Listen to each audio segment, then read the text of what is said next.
everyone, and thanks again for joining me on the lead seat. This is Dr. Marilyn Clark, and today my guest is Cheryl Haynes. Thank you, Cheryl, so much for joining me today. And Cheryl, before we get started, can you tell me a little bit about your background? Yes. So thank you. I'm so excited to be a part of the Lead Seat podcast. Thank you for the invitation. So I am an executive coach, human resources consultant. I've been doing this for the past 5+ years. Prior to that, I had 28 years experience working in human resources. So this is a bucket list dream of mine that I'm doing now. But I partner with firms as well as do my own work with small clients around team effectiveness, executive, and group coaching. Okay, wonderful.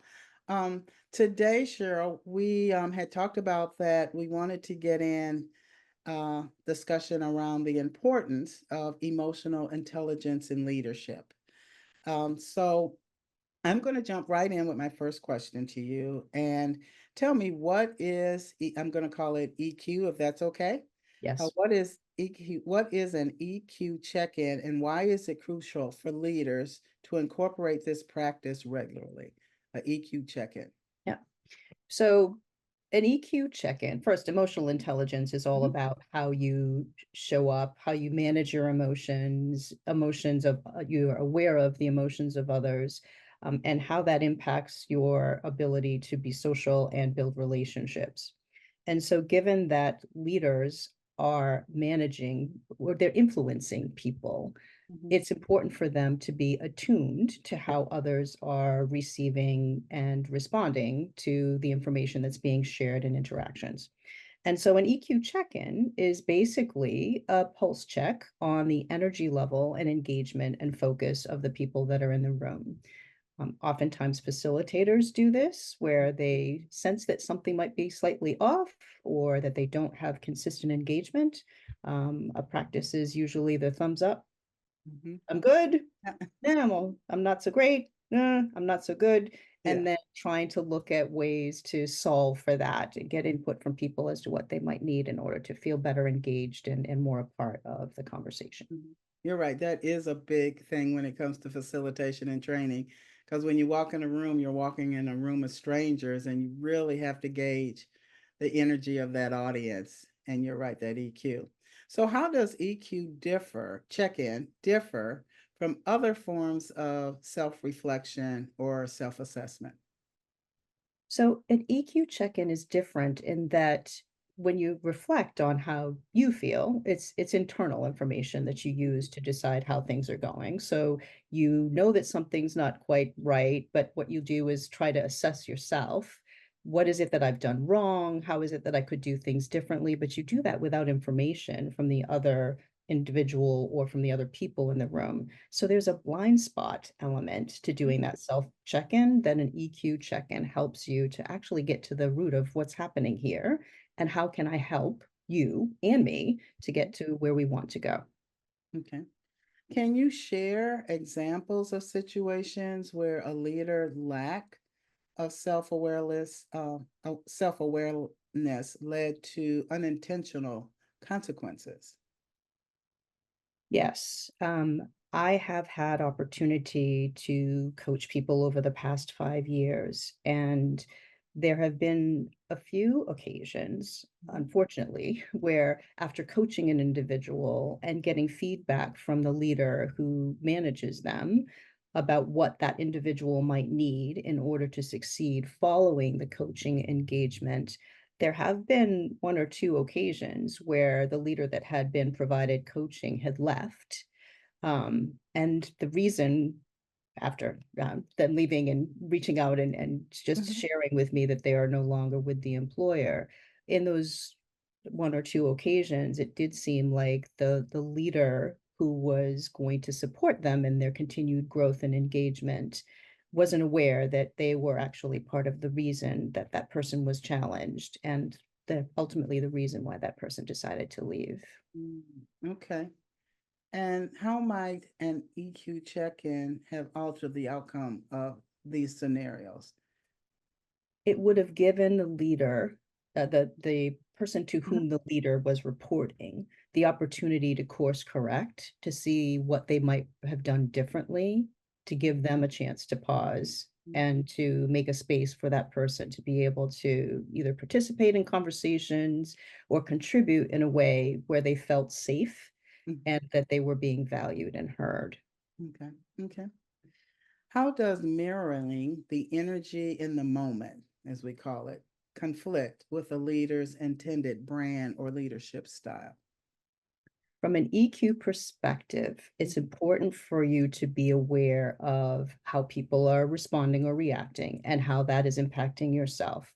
But oftentimes, where leaders go wrong is when they mirror the frustration, or they mirror the sense of helplessness, or they mirror the sense of anger that people might have over a situation.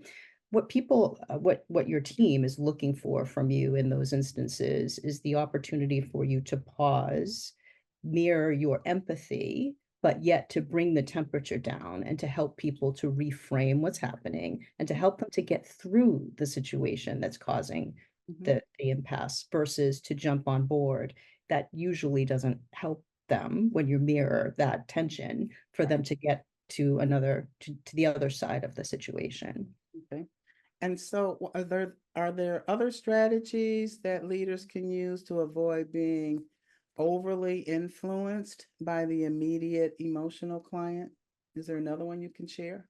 Yes. So one of the tools that I learned in some work that I had done with MIT's Sloan School is Mhm. called the ladder of inference.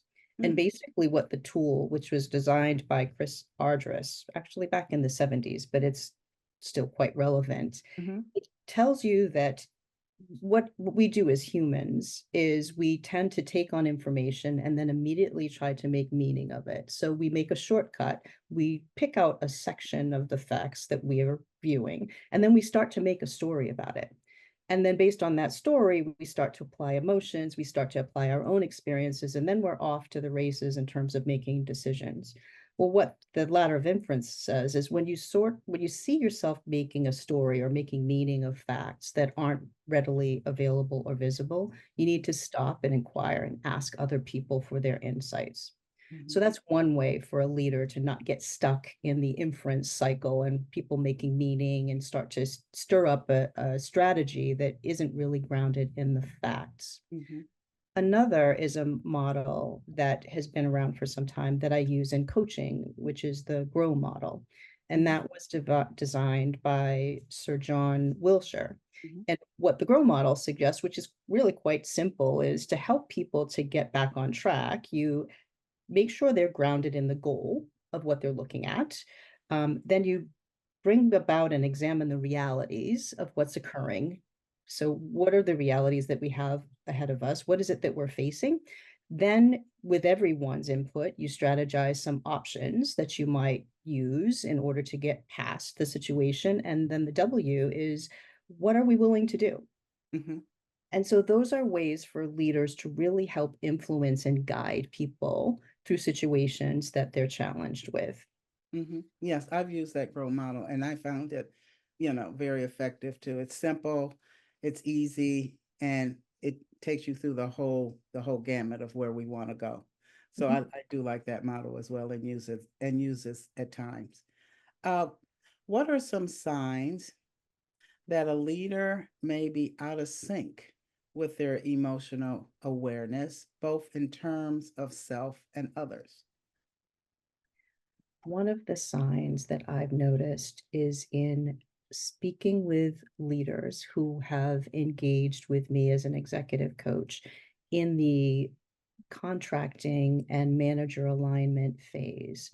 When they have first talked with me in the intake session, for example, about a need for this leader that they're sponsoring to be more crisp and clear in their communications, or if they've told me that they need this person to step up and to challenge the status quo, and that they themselves are expecting this person in their role to be comfortable challenging the status quo. I have seen a few instances where those leader sponsors in a manager alignment session have exhibited behaviors that would suggest that they don't really model what they're expecting from these people, where if the person brings up an idea or a suggestion, they wait for the person to stop talking, and then they use that time instead to say why their approach is better, Mhm. or they don't give the person an opportunity to share. In some, I've had an instance where someone told the person what they thought that person thought. Oh.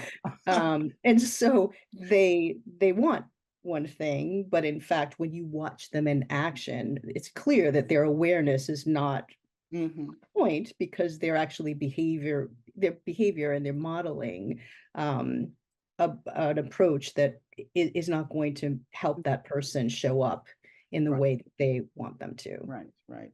So in a situation, I'm curious, in a situation that you've run into like that, is there something that you have done to get that sponsored leader kind of, I don't want to use the term in line, but just kind of open their eyes to understand that?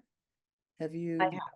Okay, and have. can you tell me about that? Yes. So one of the things, because again, as a coach, you've been engaged to help to move people forward. And Right, oftentimes, if you notice that part of the reason they're not moving forward is because of the leader that they're aligned with, you right. need to at least give them a chance to take something away from the conversation that might help them in the future. Mhm. And so I'm not uncomfortable with asking the leader sponsor and the leader if they're okay with me sharing an observation. I see. And Okay. in that moment, saying something to the effect that I'm noticing that when this person said X, that you had an answer to why X was not the answer. I wonder if we could talk about how X might be an answer, Mhm. and see if we could start to work in that way, which is slightly different, but would you be willing to try? And Mhm. so asking permission, but basically making the suggestion that what I observed was something that might be the reason why you're not getting what you want from Okay. that leader. Yeah, I like that. Thank you for sharing that. I like that strategy. Then how can team members or peers provide feedback in a way that encourages that leader to reassess their EQ? A lot of times that's hard for a peer or a team member to step up to a leader for various reasons. Um, what would you kind of recommend when it came to a peer or team leader? I have had the opportunity to do 360 interviews in order to get thematic opportunities for leaders to change. Mhm. So, in speaking to stakeholders and peers about what it is that this person could do differently that would enhance their leadership Mhm. potential, I've had occasion where a few people had said, when I asked them, well, have you ever told them what they do? Oh no, of course I would never tell them that. That would be rude. But there's a way in which to approach it with Mhm. people that it is not negative. In fact, you could tell the person, I liked when you did X. Mhm. I remember the last time when we were in a meeting, it looked like that really, whatever the verb Mhm. would be, Right. upset you, surprised you, frustrated you. But in this instance, I really saw you step up and I just wanted to recognize that. And I have had occasion where I've coached people and they've come back and said, I don't know why this happened, but John came to me and pulled me aside and said, I did that really good, unsolicited. Like, that was amazing. I Mhm. guess I'm really changing. Yeah. And that was more impactful than telling John that you had to go to the leader and say, every time you're in meetings with such and such, I want to bring popcorn because you guys can't work it out. Right. So giving positive reinforcement when it's seen, and then contrasting that to what you've seen in the past, people will hang on the positive a little more than the fact that you're giving them some constructive things to think about. Okay. I apologize for the name. I was thinking it's Haynes, Cheryl Haynes. And I see I made a boo-boo on that one, so forgive me for that. Um, Next, I want to talk a little bit about in what ways can leaders actively strive to enhance their awareness of self and others? Like what tools, practices, or resources have been effective in maintaining or improving EQ for leaders? So leaders that I coach, I often encourage to keep a journal Okay. of, and I tell them that in every instance, when you're showing up in a way that doesn't feel authentic or feels uncomfortable, then you should journal that, because there's an opportunity in there for me and the leader to work through what was happening in that moment. And only when they journal would they be able to at least capture some of the essence of what's happening so that we could unpack that and have the conversation. But we have this amazing gift called our intuition and your gut, which tells you, ooh, I'm looking around the room. If you're aware, you'll notice that people aren't vibing with what you're saying, or that people are asking you questions when you might have thought you just shared that with them. Mm-hmm. That will give you an opportunity to think about ways to say things differently, or to be more aware of your audience, maybe prep in a slightly different way. And so that's one opportunity, is journaling. The other is to find a friendly ally in the room and to ask them, I'd really love some observations after this presentation. I would be grateful if you would do that for me, and I would see that as an opportunity for me to grow, so that you give people license to be constructive, and also, a real relevant, timely feedback that you can use and then work through again with a coach if you have one, to show up slightly differently the next time. All right. Yep. Then how does a leader's EQ impact their effectiveness in different areas, such as decision making, communication, and conflict resolution? Well, like I had mentioned when I mentioned the ladder of inference tool, we don't see things as they are. We Hmm. see things as we are. Wait, right. And so without awareness and without the opportunity for us to check in with ourselves, it's quite easy for our decision making to have an emotional bias element to it, or a judgment that we're making based on our own experiences. And so once we find ourselves feeling really solid that this is the only answer, we should probably double check, because there's opportunities for at least a few different answers Mhm. to situations. Okay. Can you provide some examples of high EQ leadership in action? Yes, I have seen coaching clients that I've worked with who are very high performing and whose sponsor leaders have said they only need nuanced change. But when I've met with them and I've worked with them, they have really wanted to dive deep on what they could do better, because they know that it's not only about me being in contact with my own emotions, but Mhm. it's me being able to see and help others to get through difficult change. Mhm. Um, those people are ready, willing, and able to listen to any feedback. They want it, in fact, and they'll do everything that they can to make a difference and a change. They don't take it personal, although they have personal accountability and ownership for change. Mhm. Those are high Q leaders. Mhm. I think it lends to humility in a Mhm. leader, authenticity in a leader, and a willingness to communicate in a leader, openly in a leader. Yeah. Absolutely. And don't assume, people should not assume that Mhm. people who are driven for results and may have a hard exterior when it comes to driving those results aren't humble. Because Mhm. I have at least one person who I absolutely loved that had amazing humility, but yet could drive hard on an initiative and was known as a perfectionist, but Yeah. yet would thank people, and people would walk through fire for him. Mhm. Mhm. What next I want to talk about, what are the risks for leaders who neglect their emotional intelligence? Well, they could have real strain in their relationships. Mhm. It could impact the ability for people on highly critical teams that they are a part of. They could impact their ability to collaborate. They could negatively impact morale of their team. Mhm. because people, again, won't know who's showing up today, kind of like that box of chocolates leader. Right. What mood are they going to be in? And clearly that mood is going to direct our day for, for the rest of Mhm. the day. So those are some of the risks, is that they could really negatively charge the work environment. Mhm. Mhm. And on the flip side, externally, how could a leader in their, personal life, if they neglect their emotional intelligence, what's the risk there?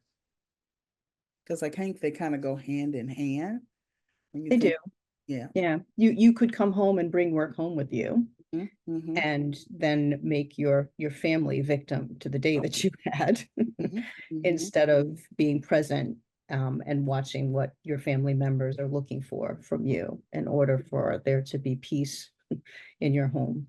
Mhm. So how can the organization support their leaders in prioritizing EQ development?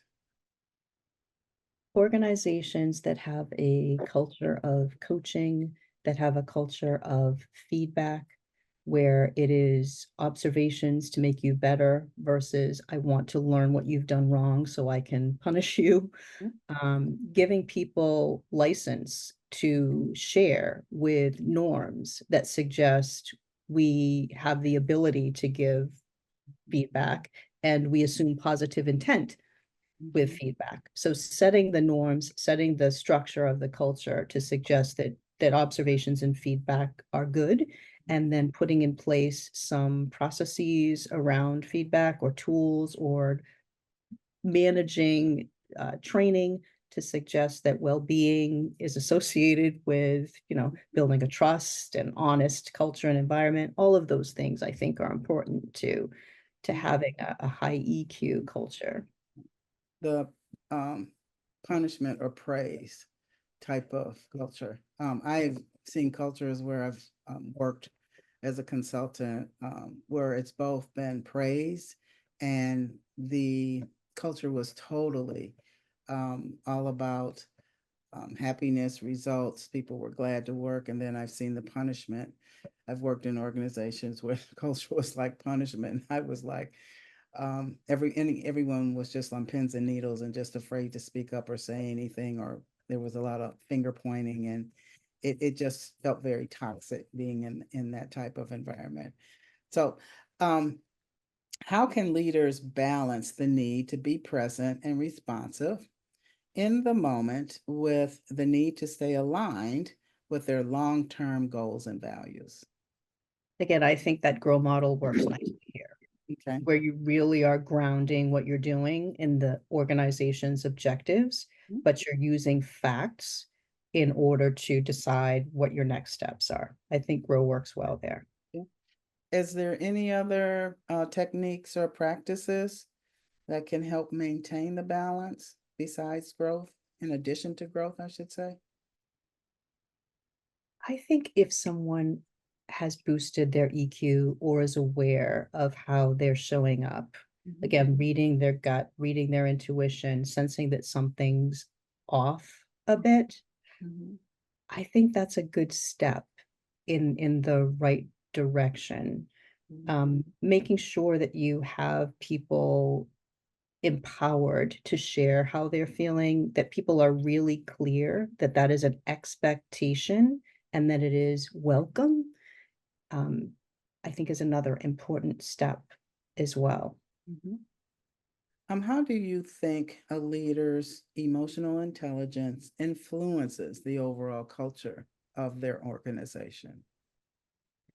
We all know a leader with low EQ somewhere who, when they come in a room or when they join a meeting, or God forbid, if they're at the C-suite level, it Right. is intolerable often when they are directing a program or an initiative, or it's just so crystal clear that this is not going to be a fun conversation and I'm not going to feel valued, nor do I think that person even notices me. It's Mhm. all about the work, it's all about the tactics. Mhm. Um, I was going to say something around that too. Um, So what can how can I should say, or what roles does EQ play in shaping an inclusive and positive workplace environment? Because we really want to move to that. Right. So inclusion starts when people feel valued and they trust your intentions. Mhm, And so EQ has a certain amount of vulnerability attached to it. mhm, And to your point that you've made, humility attached to it, where it is creating a safe space, as safe a space as you can. And oftentimes that has to come over time for mhm, people to be able to be honest and to contribute mhm, and to comfortably push on the status quo and see that that's not going to blow them up or be career limiting. mhm.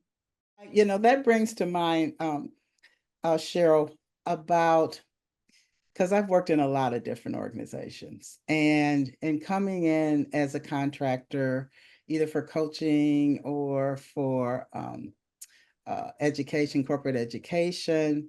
It's really amazing to see and kind of watch how over time in learning and being in that company, the culture of the company and how employees react to the Mhm, leaders. And I always try to make those type of observations mhm. because it helps me kind of understand the temperature of the water, so to Right. speak. Mhm, And for the work that I'm going to be helping them with. And I think that in some ways is I won't say it's a unique talent, but and I think it's a talent that maybe can be learned mhm, over time. But as far as a leadership development piece, in that and really helping that leader decide what kind of leader do they want to be based on that, based on understanding about positive or inclusive. Is this going to be a positive, inclusive workplace, or is this going to be, click your heels and salute kind mhm. of, environment? So yes, that's interesting. Like when you said that over the years I've seen, that's a lot of what I have to do in going into organization is really watching and understanding how they operate. Okay, in order to be successful, It's their for them. actions, it's not Yeah, what's on their website, and right, often, right. senior leadership doesn't understand that the cultural norms Mm-hmm. actually influence how people, especially people who come from different backgrounds with different values, show up. I have an Mm-hmm. example if I could share it with Sure, you. of I course. have an individual that I coached who was a very high level managing director within a global organization. And the reason that the company was engaging a coach for this person was because the person was showing up in a way that was different at the table when decisions were made than when they were one on one with Mhm. very high level leaders within this global organization. And they wanted to understand why. Well, after unpacking what was happening, it became clear that the leader who was brought in, who was from a different background, just had a different way of problem solving. And what that person didn't appreciate was the people who talk over each other and talk to think. Mhm. They Mhm. instead were the type of leader that want to take everything in and only add value to the conversation, not just talk to hear themselves think. Mhm. And so, what was perceived by the organization, because the organization culture was to talk, to think, was that this person was disengaged Mm. at the leadership table, but Mhm. then all of a sudden engaged in one on one conversations. And so the environment, to your point, the heat or the temperature, how people respond when they're not monitoring themselves is the reality for people who come from with different values or from a different industry or come from a different background.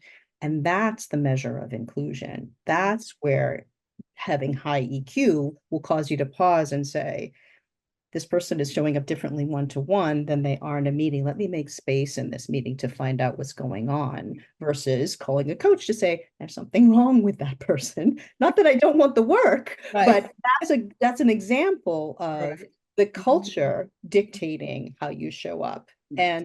And a senior leader without EQ saying, well, somebody's got to fix that person. Mhm. That Mhm. person's not the same person, and there's a problem there, but not that you have some part to play in it.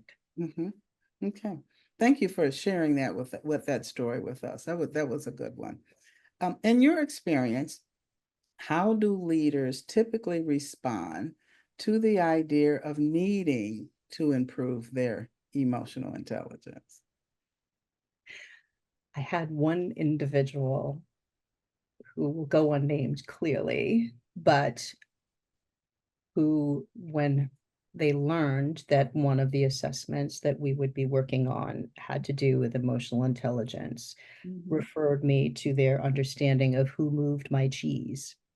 And instead started talking to me about how attuned they are to what people need and how it was not necessary. Mhm. What I heard in that was that I don't need to be touchy-feely. I don't need to be vulnerable. I know people enough. I can tell you about who moved the cheese. Mhm. And so it was a no, that's not necessary piece, but I believe it's because there was some level of concern about the vulnerability and the honesty piece. When you hear emotions, it sounds like weakness, and it's not anything like that at all. No, no, no. So what are some common misconceptions well, you gave me an example of a resistant point, Mhm. but how can we address these? It's for people to understand that there is a difference between managing and leading. And so if you're a manager, you are responsible for tasks being executed, or maybe even a process being followed from end to end. That's managing. When you're leading, what you're responsible for is enabling productivity. Mhm. So that's looking outward to see how you can get people to contribute. That's not getting your hands dirty. So as I've told some leaders that I've worked with recently in a leadership cohort, the difference between managing and leading is managers get their hands dirty, leaders get their fingerprints on the results. Right. I like that. I like that analogy. Leaders get their fingerprints, the results. Cheryl, that's kind of all the questions I had. So I really want to kind of kind of free form right here. Is there anything that you would like to else to discuss with me or talk about when it comes to EQ? The only other thing that I would like to mention is that leaders who are willing to be vulnerable, especially if it's required for them to do it in a safe space with an executive coach, I think are the most effective leaders in large organizations. Mhm. Society, workplaces, responsibilities, objectives, Mhm. always they're always getting higher, they're always getting bigger. It's you're always going to have to change, and change happens so quickly that the only way in which you can get people on board with you is to be aware of what their needs are, and you can't do that without having high EQ. Mhm. Mhm. I totally agree with that, especially from the coaching part. Kind of my analogy for that is when you think about people that are successful in different areas, different industries, different areas, somewhere along the line, they probably had a coach in some shape, form, or fashion. Mhm. And so the fact of in corporate or in organizations, understanding that as an extension of your formal educational, your informal education when it comes to leadership. That little piece is so important and is really tied to the EQ and understanding who you are as a leader and how you're perceived as a Right, leader as well. So, right. yeah. Well, Cheryl, I want to thank you for coming on the lead seat. I'd like to continue this conversation because it's really intriguing to me in understanding, how EQ works with when it comes to leadership and also maybe even pushing it down further into an organization, not just the leadership level. Sure, I'd like that too. Okay.